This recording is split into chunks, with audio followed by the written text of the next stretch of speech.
And away we go.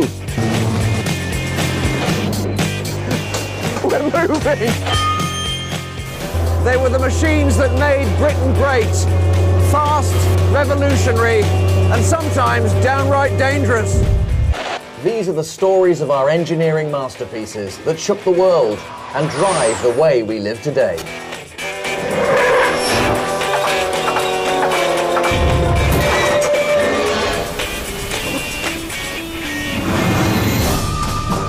This is a decade of great leaps in technology, an era of new wonders. The evolution of engines, electricity and communications changed people's lives and produced landmark historic triumphs. But overshadowing it all was tragedy. Back in the 1910s, the combination of new machines and human incompetence all too often led to disaster. The Titanic, the largest ship the world had ever seen, sunk. Efficient new weapons. 16 million dead. But at the start of the First World War, there was still hope. Don't worry, they said. It will all be over by Christmas.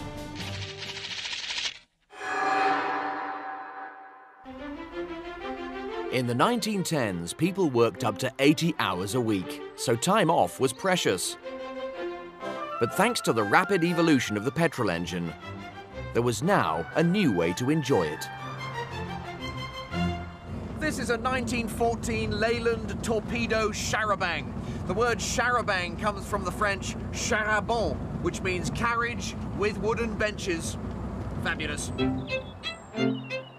Based on earlier horse-drawn vehicles, this machine was the forerunner of the coach, the booze cruise, even low-cost airliners.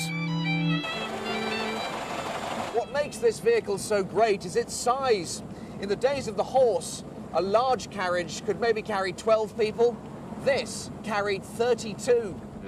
All thanks to huge increases in the power of petrol engines. Powering this machine, we have a magnificent 4-cylinder, 36 horsepower Leyland S4 petrol engine. And it's the 36 horsepower motor that makes this vehicle possible. You can't tether 36 horses to the front of a coach, and if you could, you'd have a spot of bother controlling them. For the first time, a coach could compete with the trains and carry groups of people to places the railways didn't reach.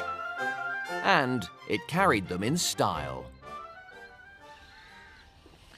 When we hear the word Leyland, we tend to think of the troubled car maker of the 1970s and 80s. But look at this. By royal appointment. In the 1910s, Leyland was the Rolls-Royce of commercial vehicles. This machine has been beautifully restored. With its hand-painted coachwork and plush leather seats, this majestic vehicle offered people a taste of luxury and excitement they had never experienced before. The char-a-banc kicked off motorized tourism, and they must have been popular. In all the photographs, the vehicles are crammed with people. You could hire them by the day, and companies used them to give their workers a grand day out. Early in the morning at the village hall or the company works, the excited holidaymakers would get on board. And away we go.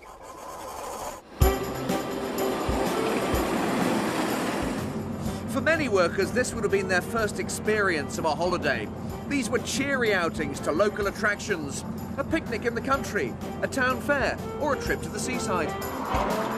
By all accounts, the passengers could get pretty rowdy. Some char-a-bancs were like travelling pubs with their own barrels of beer at the back. Cheers. People sang, played musical instruments, and were even known to fall off drunk. The char-a-banc often left a trail of chaos in its wake. So with a large vehicle to control and a bunch of noisy, high-spirited holidaygoers in the back, it made for a tricky drive. Just like a coach driver nowadays, eh? To the uninitiated, driving one of these machines presents a few challenges. Not least, trying to apply the brakes. You have this lever here, which acts only on the back wheels. But instead of pulling it the conventional way, it's slightly unconventional. You've got to push it away from you. In severe cases, you would use the foot brake, which acts on the gearbox. If you're on a very steep hill with a very heavy load, you've got a water tank over there where you can drip water onto that brake of the gearbox to keep it cool. Once at their destination, the tourists would indulge in the pleasures of the time, swimming in the daring new bathing dresses, having their photos snapped, watching vaudeville shows, and of course, plenty more drinking. Fortunately, when the time came to go home, the driver had a not too subtle way to get the passengers out of the pub.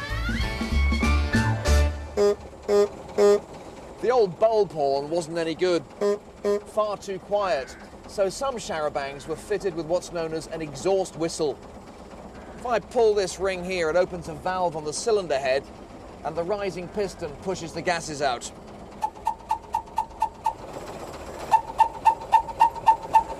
If I increase revs, the piston's moving faster, we get more frequency.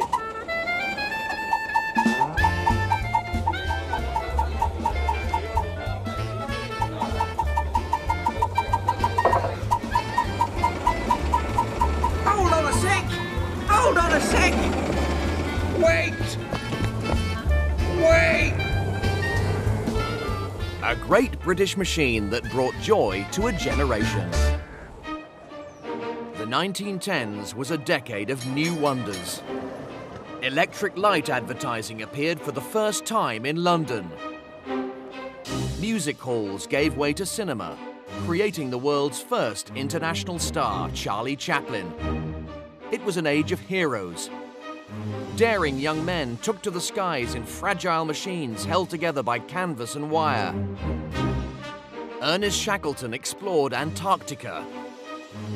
Captain Scott made it to the South Pole. And back home, thanks to new technology, thousands of ordinary people were embracing the spirit of adventure.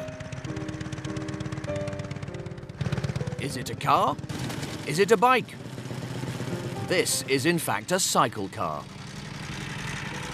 This has to be one of the smallest cars I've ever driven. In fact, it's barely a car because it only has 3 wheels. It may be small, but this ingenious British vehicle changed motoring forever. Before the cycle car, the few cars on the roads were mainly large limousines, built for the wealthy and driven by their chauffeurs. In the early 1900s, or so the story goes, the finance people at Daimler estimated that the worldwide demand for cars would never reach more than 1 million, ever. The limiting factor, they declared, was that you would never be able to recruit 1 million chauffeurs. The arrival of cycle cars blew those calculations away. They were cheaper, more popular, and arguably more revolutionary even than Henry Ford's mass-produced Model T. Dozens of small manufacturers began to attach motorcycle engines to home-built frames. One of them was based here, in Malvern.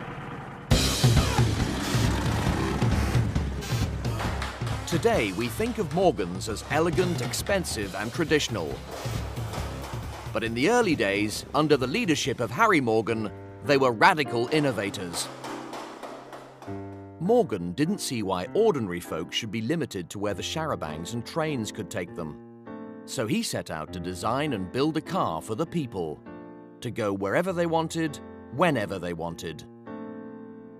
At his factory in Malvern, he and his team came up with their 3-wheeled revolution. And in 1911, he launched the aptly named Runabout. Costing just £90, equivalent to the price of today's cheapest cars, it sold like hotcakes. If you drove one of these, you probably couldn't afford a chauffeur. You probably didn't want one. Instead, you did something radical, something fun. You drove yourself. So what were the secrets to this cycle car's success? Let's take a closer look at this fantastic runabout. High-tech bonnets there, you'll notice. Let's hope it doesn't fail me or I'm in trouble. Right, independent front suspension, petrol tank up here, 964cc V-twin air-cooled side valve Jap engine. No leaky radiator to worry about here. Now this unit powered the vehicle via the prop shaft and a 2-speed chain transmission. Nice and simple, which of course keeps maintenance costs down. But best of all, you got a proper steering wheel and room for a passenger, just. And all this for less than 90 quid. Morgan knew that being cheap to buy wasn't enough. It needed to be cheap to run as well. In those days, you would fill your car up from one of the new 2-gallon petrol cans, bought at your local chemist or bicycle shop. So how far can this little delight go on a tankful? Let's find out.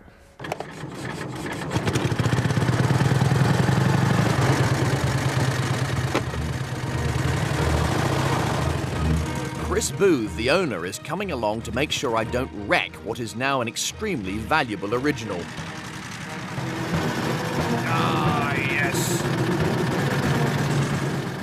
Despite its small engine, and because it's so light, this really is a very nifty vehicle. It can cruise comfortably at 30 to 35 miles an hour. Might not sound much, but back in those days, it was enough to scare the natives. In 1913, the official speed limit was an eye-watering 20 miles an hour. With its 3-gallon tank, driven sensibly, you could get about 150 miles between stops, which is just as well, because in the 1910s, there were no petrol stations. The cycle car craze swept the country. By 1914, it was reckoned that for every big, luxurious, chauffeur-driven car on the road, there were 100 smaller cars like the runabout. People raced them in speed trials, hill climbs, and long-distance reliability tests. There was even an international Grand Prix won by a Morgan three-wheeler. Britain's roads filled up with little runabouts, and for the first time in history, powerful machines moved out of the hands of experts and into the hands of the masses. Transforming Britain into a nation of motorists, and so was born the traffic jam.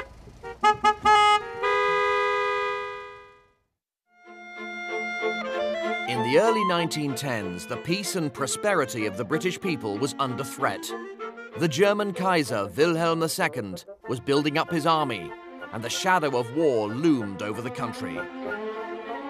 Britain began pouring money into manufacturing arms.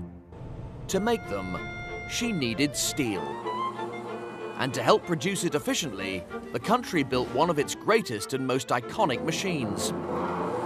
With dozens of moving parts, it certainly looks like a machine, but in fact, it's a moving bridge.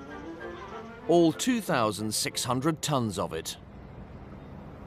The Middlesbrough Transporter Bridge spans the River Tees, and it's not just your normal bridge.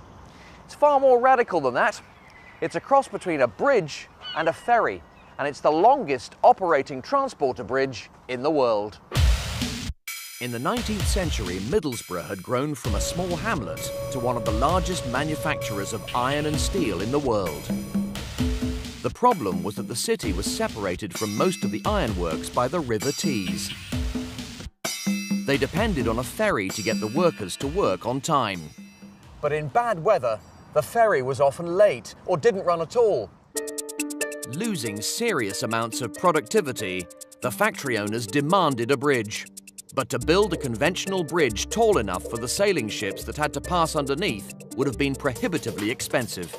A Hartlepool engineer by the name of Charles Smith came up with a solution. He called it a ferry bridge. Smith's quirky idea was to carry people and vehicles on a gondola slung below a tall steel bridge at ground level. In 1910, construction began.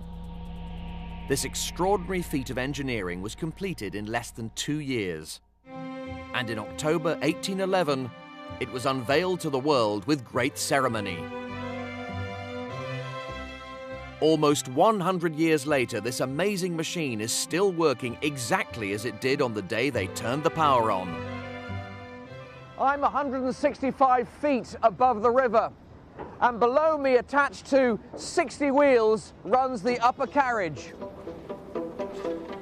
Attached to this are 30 steel cables which carry the gondola below.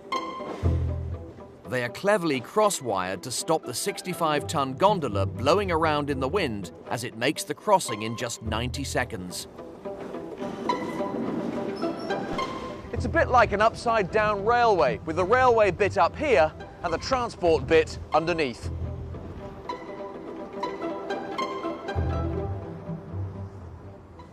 Back in 1911, when they'd finished building the bridge, they tested it by driving a steamroller onto the gondola. Let's see if it's still up to the job, shall we? This 1916 Aveling & Porter steamroller weighs 14 tons, and it's not easy to drive. Tricky steering, and you don't stop it with a brake, you have to put it into reverse. If I get this wrong, the gondola's barrier isn't going to stop me in this beautiful machine crashing into the T's. Concentrate! I said concentrate, Barry.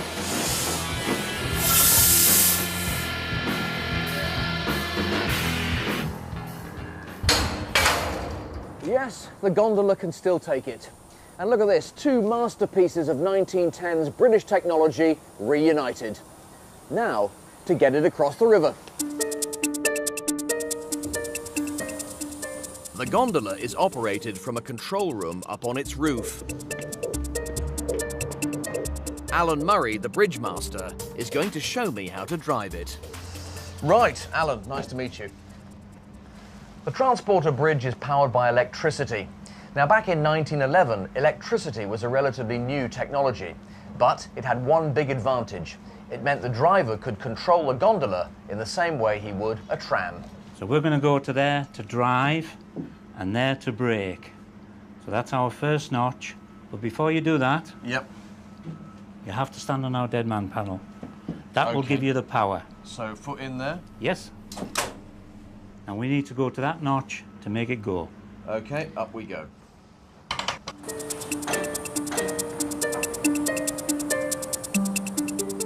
The lever control gives me 3 speeds in both directions. I can increase the speed. You can indeed, by just notching up. Like a tram, the electricity goes up through contacts to overhead wires strung across the bridge. The wires run to the engine house on the south side of the river. So I'm directly controlling 2 500-volt DC Westinghouse electric motors. Together, they produce up to 60 horsepower to precisely control the cable winch, which in turn pulls the gondola backwards and forwards across the bridge.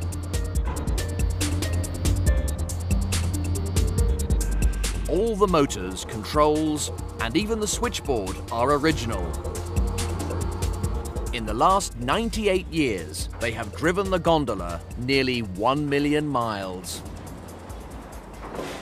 And when we come in to dock, you've got to watch for our state-of-the-art docking mechanism. Right. Come off power, and then you go in.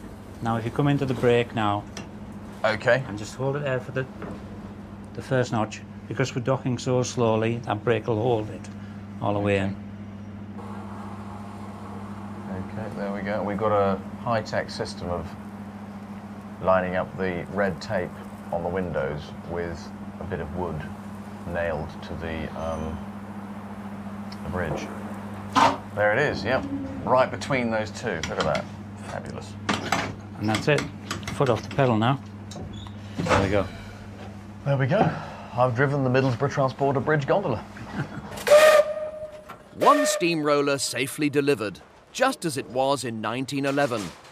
This wonderful, quirky machine played its part in the growth of British industry, and the steelworkers never had an excuse to be late for work again. In the 1910s, Britain was an industrial powerhouse. We exported goods to every corner of the globe. Over a third of the world's ships were British, and throughout the land, estuaries rang to the sound of shipbuilding. But there was one ship that was to become more famous than any other. Yes, RMS Titanic. Launched in Belfast in 1911, it was the largest ship in the world. And a great British machine, until the captain, with great British incompetence, sailed it into an iceberg. Fortunately, inside Titanic, there was another great British machine. The device which made rescue possible and saved 700 lives was the ship's radio. As Titanic began to sink with 2,200 people on board, it sent out a distress call. To hear what the Titanic's distress signal sounded like, Tony Constable here is going to reproduce part of it. Go ahead, Tony. Coming through loud and clear. What did you actually say there? SOS. Ah, help. In the 1910s, radio was as revolutionary as the internet is today. Not all ships carried sets, but those that did mainly used British equipment like this, similar to the one on Titanic. In these early days of radio, you sent your messages using this key here as dots and dashes of Morse code. This controlled the device at the heart of the Titanic's transmitter, the spark generator. Every time the operator tapped a key, it created a short burst for a dot and a long burst for a dash. The spark sent a voltage pulse up to the ship's aerial, where it was transmitted as radio waves. Generating radio waves like this was easy. The hard part was detecting them. To pick up Titanic's distress call, radio operators on nearby ships relied on a device called a magnetic detector. There were other radio receivers at this time, but the magnetic detector was the first one that was robust enough to work at sea. It's this device that made ship's radio possible. It was based on a discovery made in Cambridge by the great physicist Ernest Rutherford. He discovered that a magnetically charged iron wire subjected to radio waves became demagnetized. At his Chelmsford factory in Essex, Guglielmo Marconi turned Rutherford's discovery into a working machine. Marconi's genius was coming up with this constantly moving loop of wire that automatically remagnetizes every time it passes these magnets. An incoming radio signal demagnetizes the wire, which is immediately remagnetized by the magnets so it can receive another signal. This constantly changing magnetism creates an electric current, which the operator's headphones then transform into sound. Simple, really. And totally reliable, as long as you kept the clockwork mechanism wound up. When Titanic sent out her distress signal just after midnight, it was picked up by another passenger steamship, RMS Carpathia. But Carpathia was 3.5 hours away, and by the time it arrived, it was too late to save most of the people on board. The sad part of this story is that another ship, the Californian, was even closer to the Titanic. However, the radio operator on the Californian had gone to bed for the night. And when the third officer popped into the radio room just when Titanic was sending out her SOS signal, there was silence. He didn't notice that the clockwork drive of the magnetic detector had run down, and so he never heard Titanic's distress call. If he had only wound up the clockwork mechanism, he could have saved all 2,000 people on board. As it was, Rutherford's discovery of the magnetic detector and Marconi's use of it in the ship's wireless saved 700 lives. The dramatic rescue alerted the world to the importance of radio, and soon every ship would have one. The Titanic tragedy shocked a nation that in the 1910s convulsed with social unrest. Workers repeatedly went on strike for decent conditions.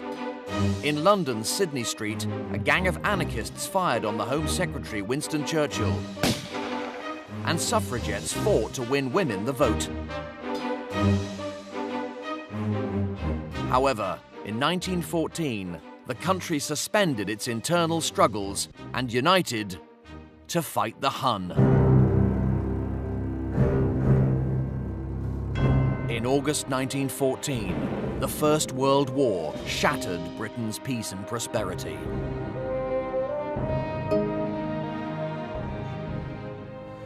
At first, people remained optimistic. Don't worry, they said, it will all be over by Christmas. It wasn't. By Christmas, the British Army were bogged down in the trenches. The Allies had stopped the German advance, but thanks to the ingenuity of new weapons, they now faced a deadly stalemate.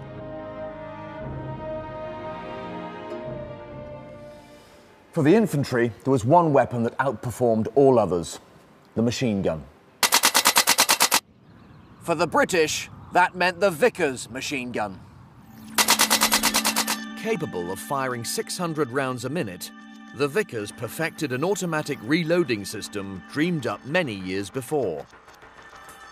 In the early 1880s, Hiram Maxim, an American inventor living in London, had a eureka moment. Whilst firing a rifle, he developed a sore shoulder from the recoil of the gun. He realized that with a bit of clever engineering, he could use the energy of the recoil to throw out the spent cartridge and load the next.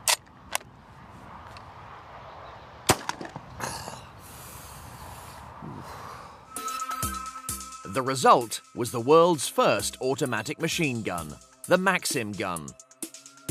In 1896, the British company Vickers bought Maxim's company and set about improving the weapon.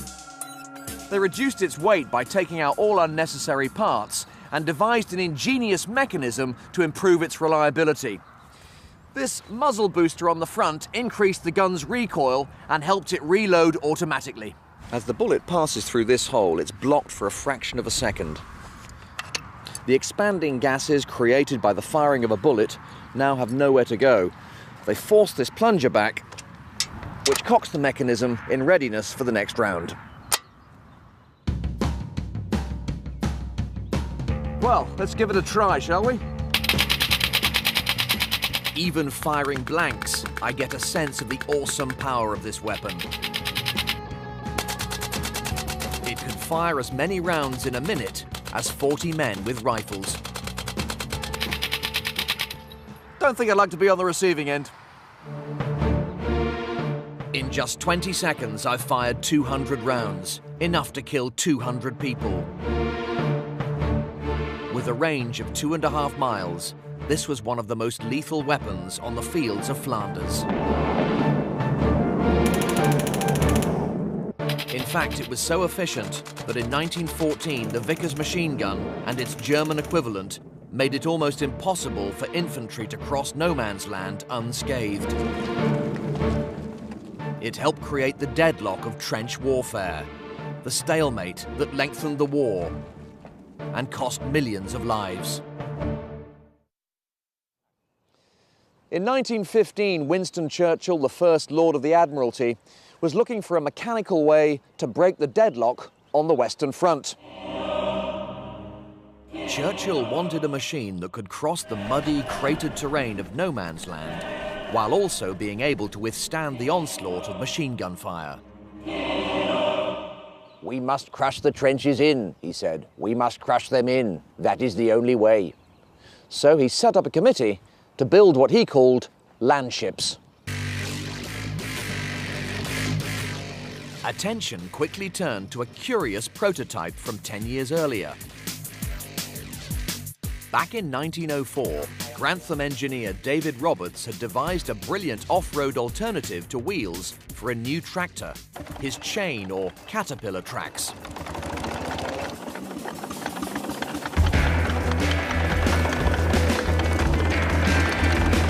This is a 1/3 scale model of his steam-powered Hornsby chain track tractor.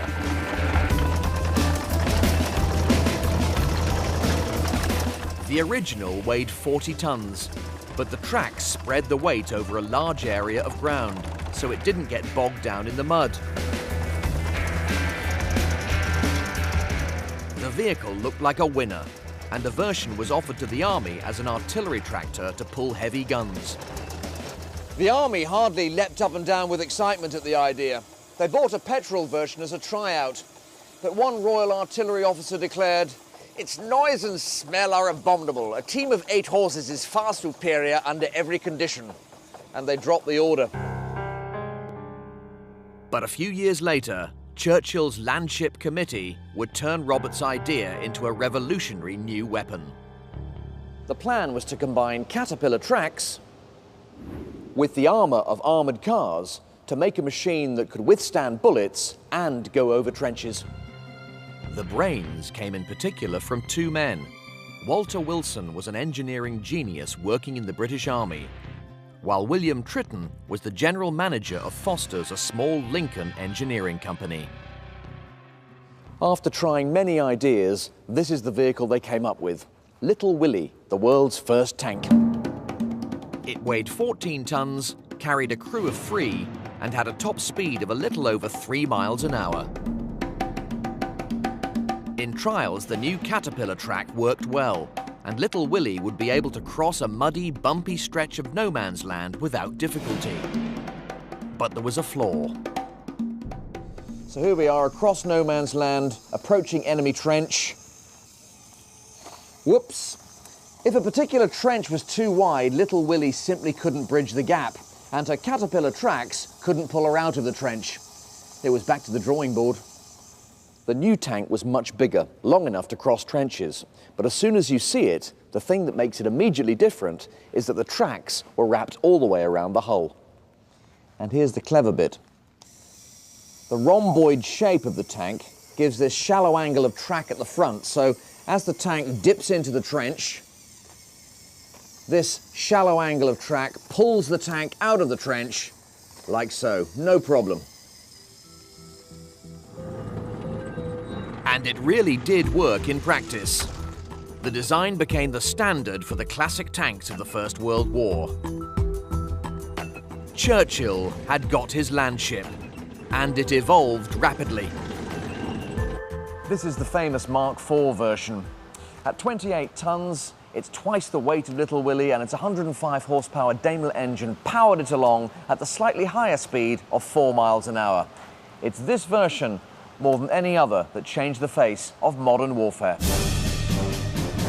In 1917, British munitions factories went into overdrive to produce over 1,000 Mark IV tanks. The Mark IV tank carried an 8-man crew, squeezed in here for hours at a time.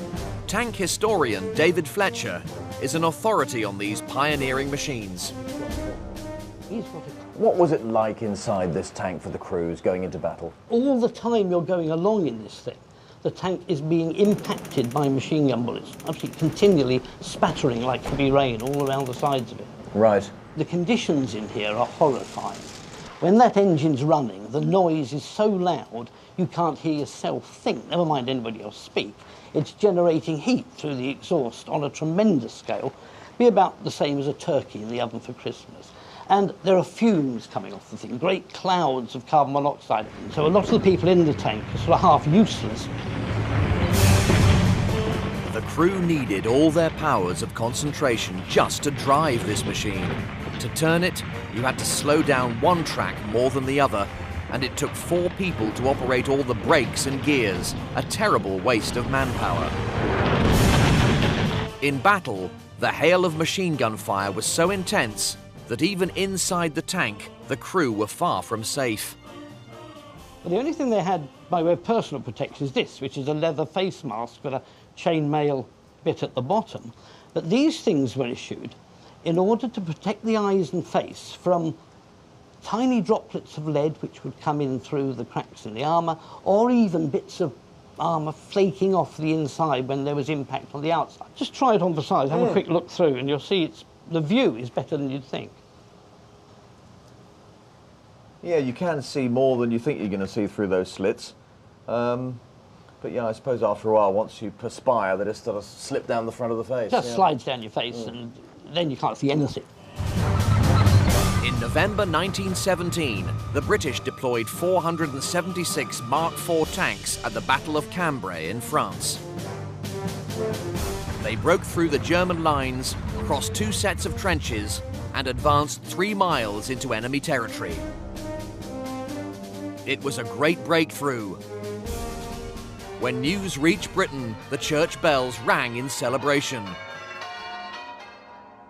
But by 1918, the Mark IV tank was last year's model.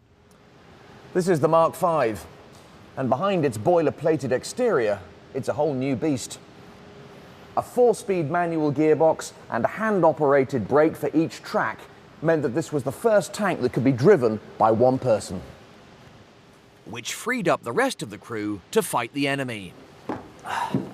And at the heart of this machine, created by brilliant young engineer Harry Ricardo, is the first engine designed specifically for tanks, and it's a monster.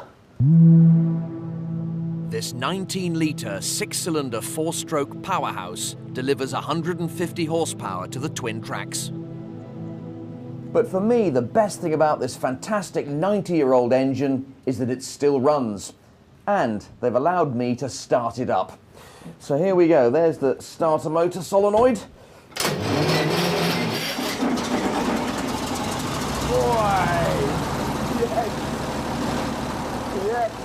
Gone are the sleeve valves that created all the smoke. In are overhead valves and crosshead pistons.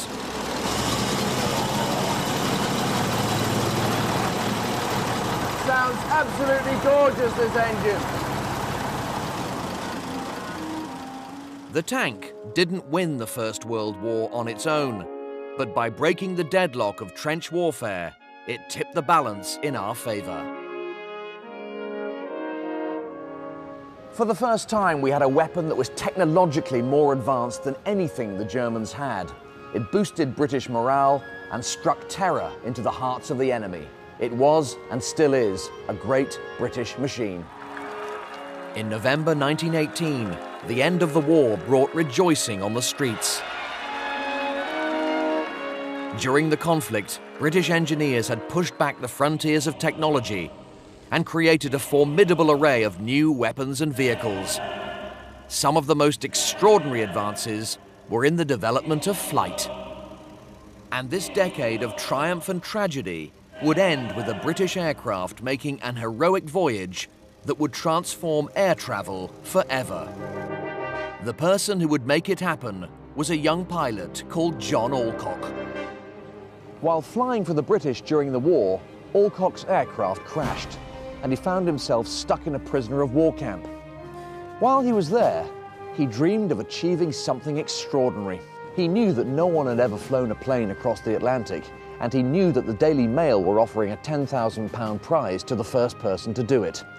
Alcock became determined to win that prize. Back in Britain after the war, he approached the Vickers Aircraft Company at Brooklands. Fired by his enthusiasm, they agreed to let him pilot one of their planes. And this is a replica of that aircraft, the Vickers Vimy. It's absolutely extraordinary that anyone would even dream of flying across the Atlantic in this. It's a giant biplane, for goodness sake. It's got an open cockpit and canvas wings.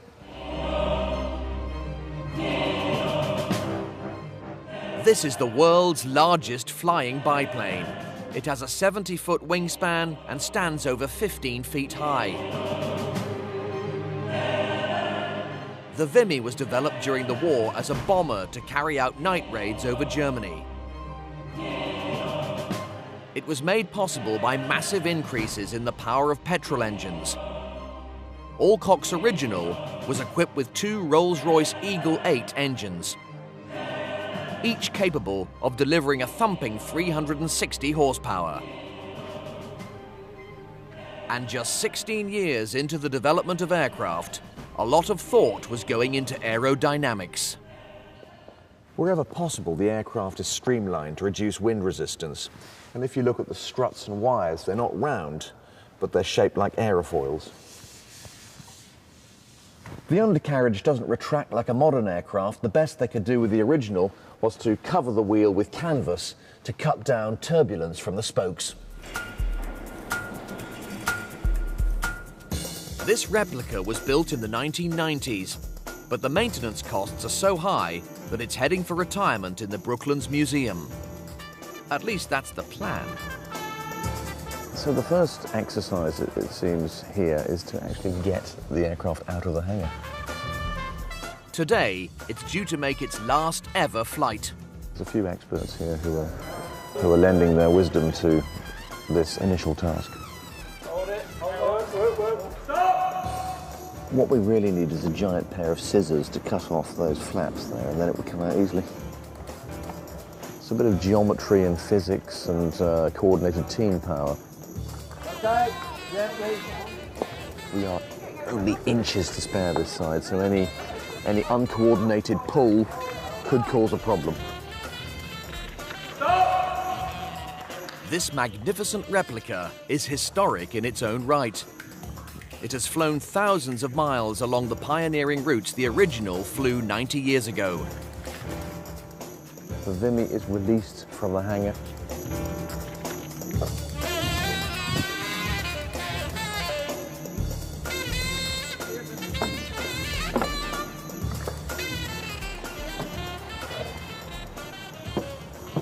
Oh, well, here I am at last in the Vimy cockpit. And my first impressions are that you'd have to be very friendly with the person you're sitting next to.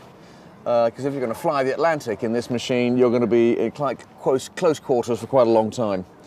And inside here, the most distinctive feature is this 2/3 of a steering wheel to steer them across the Atlantic. Everything on this aircraft is controlled by wires. The elevator flaps, which point the plane up and down. The ailerons that roll the aircraft from side to side. Quite sort of low gearing on those, actually. And the rudder for turning. And instead of bomb bays, the fuselage is filled with petrol tanks.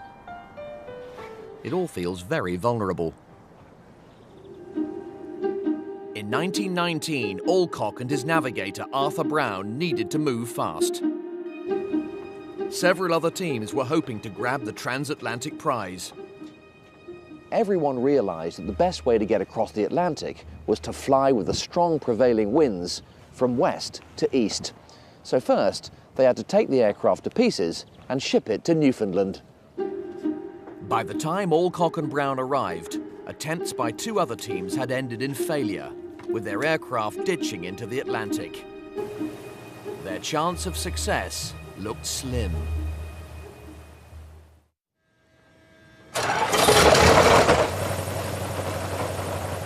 So here we are, all fueled up, all the preliminaries done. Nice weather to fly in. The Vimy is about to take off. Excellent, very exciting.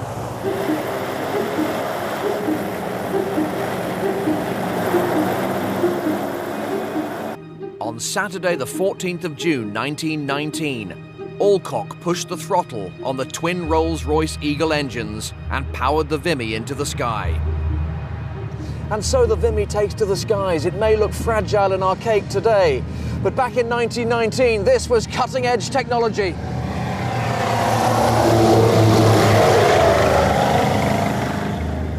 Laden with 865 gallons of fuel, sandwiches and beer, the plane only just lifted off the ground. Alcock turned the Vimy and headed out over the Atlantic for Europe, 1,890 miles away. In the open cockpit, the crew were exposed to the noise of the engines and the full force of the elements. Flying as high as 12,000 feet, they had to wear electrically heated suits to keep themselves warm. Early on, they lost radio contact. They hit fog and sleet, and for 4 hours the aircraft was covered with a sheet of ice.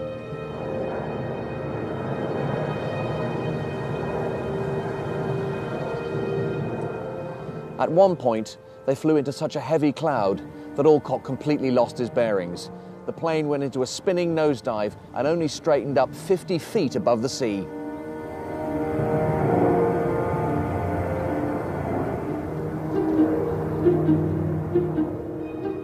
Brown said later, it appeared as if we could stretch downwards and almost touch the great whitecaps that crested the surface.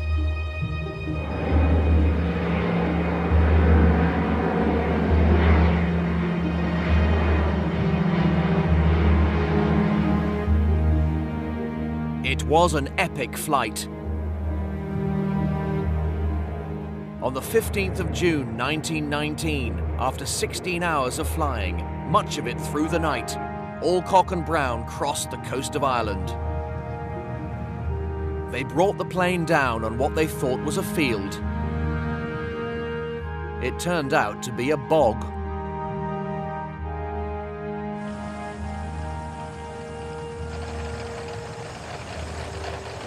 It wasn't the most elegant of landings, but they'd made it. To the small crowd of locals who greeted them, Alcock announced, "Yesterday I was in America." I'm the first person in Europe who can say that. On June the 14th, 1919, man was Admiral of the Ocean Air. 5 days later, Winston Churchill presented Alcock and Brown with the £10,000 prize. They were the first people to fly non-stop across the Atlantic. The nation was ecstatic. On a triumphant tour of London, crowds mobbed the two heroes. But there was a third British hero, the Vimy, the aircraft that made it all possible. It would be 8 years before another aircraft crossed the Atlantic, and another 20 before the first commercial flight. But the Vickers Vimy had paved the way. The Vimy was the crowning achievement of a decade of triumph and tragedy. For the first time, large numbers of people got to handle powerful machines. The destructive power of some of them unleashed unprecedented horrors. But in the hands of the people, the latest mechanical wonders also promised a world of new opportunities. The century of the machine was underway.